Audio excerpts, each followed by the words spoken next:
What is it really going to cost me if I wait to buy and sell a home? In this video, I'm going to walk you through a question I get probably on a weekly basis. Most people ask me, what happens if I wait for the market to come down? I'm going to analyze that situation right now to show you what it might cost you if you decide to do something down the road. Hey everybody, Jason Panos here, Remax Infinity. So we're talking about the cost of waiting. What ends up happening and what is it going to cost you in the long run? So the first thing I will tell you is do things when you're ready to do it. If you're ready to buy a home or you're ready to list your home and then buy, do them when you're ready. What you don't want to do is decide I'm going to sell, wait for the market to come down, and then decide to buy. Because ultimately you will actually spend more money doing that because of the example I'm about to give you. So what are we talking about? If you look at the overall market as a whole, you don't want to try to time it. It's the most dangerous thing you can do. If you look at the stock market, decisions in stocks are made on a second-to-second basis. They happen faster than that sometimes.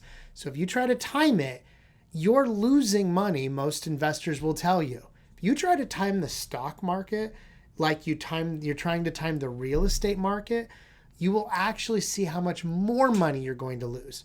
Because stocks can happen in a second-to-second basis. Real estate happens on a month-to-month basis. You can't just list your home and the contract close at the perfect time. It doesn't work that way.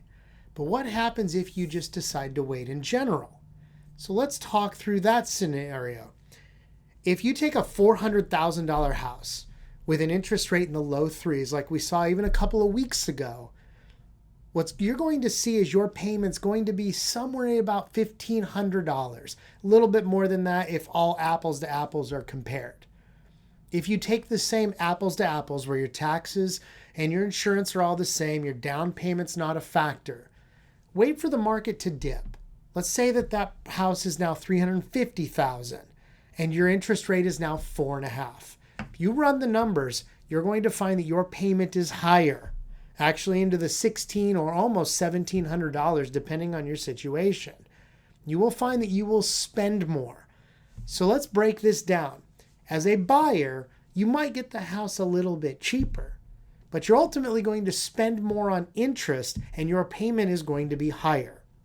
As a seller turned buyer, well, you're going to get a little bit less for your home. Then you're going to buy a house when rates are higher. As investors will tell you in real estate, you don't buy homes when they're cheap. You buy them when the rates are low. It's a good rule of thumb if you're just trying to figure out what to do.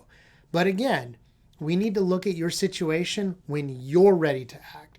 So if you want to know what your options are, if you want to know if it's something that you need to consider and you're ready to talk about this, reach out to me, see what I can do to actually help you out, make the transition better. But let's not even talk about that unless it meets the needs for you and your family. Hope this was helpful. Hope this answered that question. If you have any more, feel free to reach out. I'll talk to you soon.